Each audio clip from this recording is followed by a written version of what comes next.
শরৎকালের পূর্ণিমাকে বলা হয় কোজাগরী লক্ষ্মী পুজো। এই লক্ষ্মী পুজো আমাদের ঘরে ঘরে পুজো।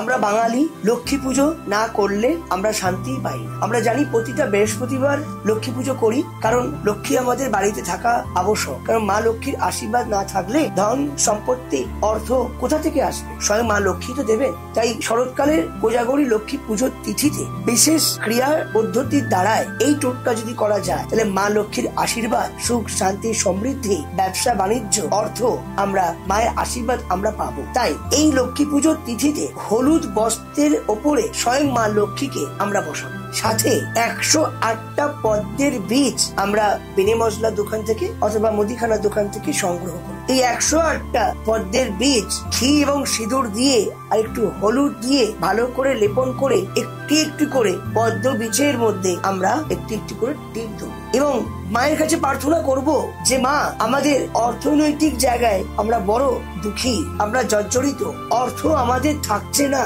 এবং কারুর আবার অর্থ বাড়িতে আসছেও না। তাদের জন্য আমি এই ক্রিয়া দিচ্ছি। আমার ভক্ত, এই নিয়মে যদি আপনারা চলতে পারেন, বছর যাবে না, আপনাদের ব্যবসা বাণিজ্য অর্থনৈতিক থেকে অনেক অনেক অনেক ডেভেলপ হবে।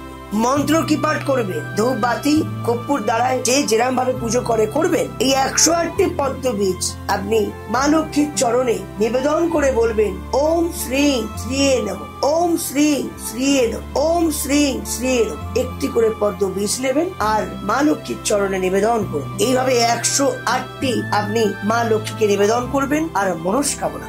লক্ষ্মী পুজো হয়ে যাবার পর 3 দিন পর, রাত্রির 3 দিন যখন কেটে যাবে, আপনি সেই পদ্মবীজ গুলো একটি হলুদ কাপড়ে পদ্মবীজ ভালো করে 108টায় নিয়ে আপনি ভালো করে পুটলি বেঁধে আপনি আপনার ব্যবসার ক্যাশ কাউন্টারে রাখবেন। এই নিয়মের দ্বারায় আপনি এই ক্রিয়াটা করুন, দেখবেন আপনার বাড়ির ব্যবসা বাণিজ্য, সাথে আপনার বাড়িতে যে অর্থনৈতিক যে সমস্যাটা হচ্ছে, টাকা আসছে অর্থ চলে যাচ্ছে, কারোর বাড়ির অর্থ আসছেই না। এই ক্রিয়া করুন, অবশ্যই আপনাদের ভালো হবে। দ্বিতীয়, এই লক্ষ্মী পুজোর তিথিতে, কোজাগরী লক্ষ্মী পুজোর তিথিতে 3 দিন ঘিয়ের প্রদীপ প্রজ্বলন করে রাখবেন। মাথায় রাখবেন, এই প্রদীপ নিবে না যায়। 3 দিন প্রজ্বলন করবেন, টানা 3 দিন জ্বলবে। প্রদীপ যাতে নিবে না যায়, ঘিয়ের প্রদীপ জ্বালাবেন আর মনস্কামনা করবেন। আপনাদের যা মনস্কামনা সেই মনস্কামনা করবেন। যে কোনো সমস্যা হোক, মা লক্ষ্মীকে বলবেন মা আপনাদের মনস্কামনা করুন। 3 দিন জ্বলার পর আপনি সেই প্রদীপটি আপনি আপনার বাড়ির আশেপাশে কোনো